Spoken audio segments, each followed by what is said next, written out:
When I went home over Easter, I ended up getting the train, which is way too expensive as it is, but then fuel's just made it even more expensive than it was. Diesel, the fuel that keeps Britain moving. There's about 11 million diesel-powered cars on Britain's road today, a popular choice with drivers for their relatively low running costs and fuel efficiency. But since the outbreak of war in the Middle East, the price of this precious fuel has risen from about £1.44 to a national average of almost £2 a litre. And for drivers filling up just behind me here today, there's still no clear end of the road in sight.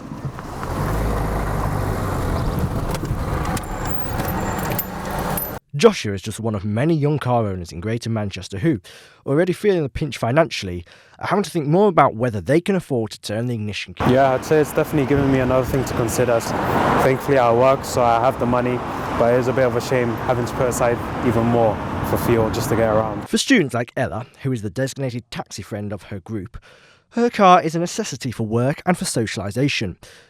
I do feel bad when I can't give my friends lift home. They live the wrong way, and I can't really afford, especially with the prices, I can't really afford to be driving over to one side of town and then over to the other side of town and then back to my house. But why have we seen prices of fuel and diesel in particular rise so profoundly over the weeks gone by?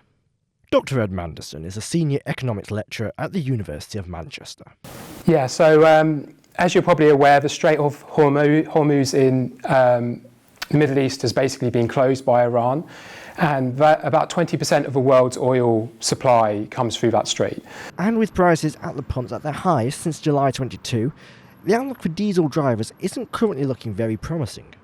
In the short to medium term, we're all going to basically, suffering from higher prices and price instability. In the very long run, it's really hard to say, but hopefully, we might see prices come back down eventually, but I just don't see that happening for a long time to come. With no immediate end in sight to the global instability, young drivers in the northwest are waiting for a reprieve that may be months or even years away.